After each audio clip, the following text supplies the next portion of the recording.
Justin Patton, isang former NBA player, drafted by Chicago Bulls in 2017 kung saan napick ito bilang 16th overall pick sa NBA draft. Nakapaglaro ito sa iba't ibang koponan sa NBA gaya ng Minnesota Timberwolves, Philadelphia 76ers, Oklahoma City Thunder, at Houston Rockets.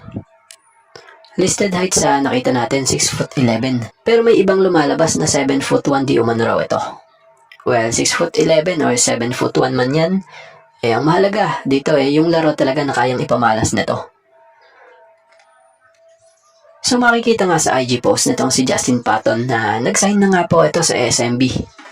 So batay pa nga po sa report, sa pagkakaintindi natin, hindi pa nga rin kumbinsido ang San Miguel Beermen sa pinakakikitang laro nitong si Marcus Lee. Kahit pa nakatulong ito sa unang panalo ng SMB. Kaya naman, napagdesisyon na ng San Miguel Beermen na kumuha ng standby import. At ito nga yun, ang former NBA big man na si Justin Patton. Patay sa report, darating si Justin Patton ngayong weekend at posibleng makapaglaro agad ito sa paparating na laban ng San Miguel Beermen kontra Macau Black Knights sa March 3. Sa kabila nito, mananatiling si Marcus Lee pa nga rin umano ang paglalaroin ng San Miguel Beermen sa kanilang susunod na laban versus TNT Tropang 5G na may bit-bit na 7'3" import. So papansinin nga natin mas pinili ng SMB na kumilos na hanggat maaga pa. Hindi naman sa sinasabi nating mahina si Marcus Lee. Kumbaga, sa pinapakita niyang laro sa SMB, di nga po gaano kaingay di gaya ng ibang import na pag sinabi mong import, mamaw ang mga galawan at laruan. Pero itong papalit na si Justin Patton, sa tingin naman natin iba-iba na ito. May katawan na din talaga ito na po pwedeng pambangga. Yung Marcus Lee kasi, malaki lang pero may kapayatan. Kaya ang bilis maitulak. Itong si Patton, may kabigatan. Kagandahan pa rito NBA caliber nga ito. So bukod doon na sa tangkad niya, may galaw talaga siya na unpredictable. Gaya ng kanyang passing ability. At matindi ring rim protector.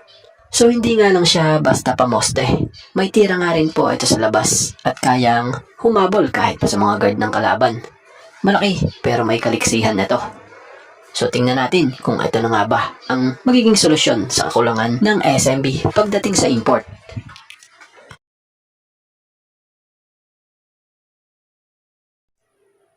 Speaking of Justin Brownlee, sa naganap nga na laban ng Converge versus Ginebra nung nakaraang gabi, nakuha nga ng Ginebra ang panalo kontra sa katunggaling team this elimination ng ongoing PBA Commissioner's Cup. So sa larangang ito bukod kay RJ Abarientos na umamada ng 32 points, 3 rebounds at 4 assists na siyang tinanghal bilang best player of the game, isa din si Justin Brownlee sa talaga namang pinag-usapan din dahil sa laking tulong na naambag niya sa Ginebra sa larong ito, especially sa crucial minutes ng laban na kung saan kumamada nga siya ng 33 points, 10 rebounds, 4 assists, tapos plus 10 pa nga siya. So laking tulong ng 65 points na combined points ni RJ and JB para makatulong sa mga teammates nila na nag-contribute din naman sa ibang aspeto. Kumbaga, pumuntos din naman yung ibang teammates nila pero karamihan sila RJ and JB talaga yung bumuhat sa scoring. So about kay Justin Brownlee, marahil hindi nyo pa alam na sa loob ng last 3 games ng Ginebra nag-average na nga po itong si Justin Brownlee ng 36 points per game, 8.6 rebounds per game, and 5.6 assists per game. So mapapansin nyo, parang bumalik sa dati kung kailan una nating nakita siya na dumating sa Ginebra. Sa style ng laro ni Justin Brownlee ngayon, kapansin-pansin na bumabanat na nga muli siya kahit pa sunod-sunod pang ang tira na ginagawa niya gaya ng dati kung saan doon nga siya nakakakuha ng momentum sa tatakbuhin ng laro niya. Hindi kagaya nitong mga nakalipas na conference na di nagkampiyon ng Ginebra, madalas panay-pasa nga siya.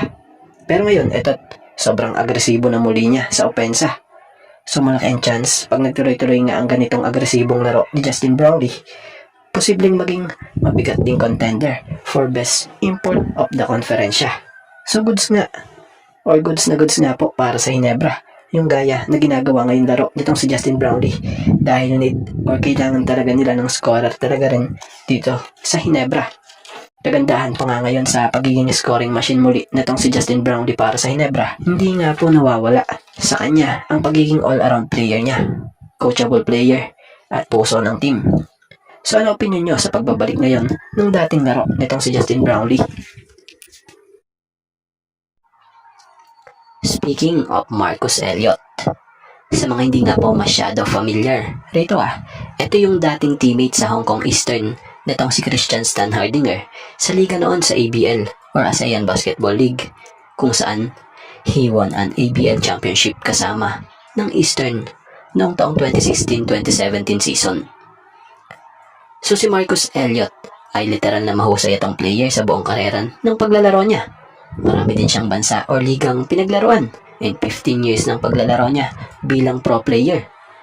At kung titingnan nyo ang career highlights nito, masasabi mong champion player talaga ito at isang MVP player din ito sa iba't ibang ligang at iba't ibang team na kanyang pinaglaruan. So kasalukuyan nga pong 41-year-old na nga po itong si Marcus Elliott, at after 15 years pala ng paglalaro nito, lumiban ito patungo naman sa pagko-coach. So ang pagdating nga po niya ngayon dito sa Macau Black Knights hindi para maglaro, kundi para mag-coach sa team. Matatanda ang kahulihan na nga po or kahulihan nga po sa standings ngayon sa PBA itong guest team na Macau Black Knights na ito.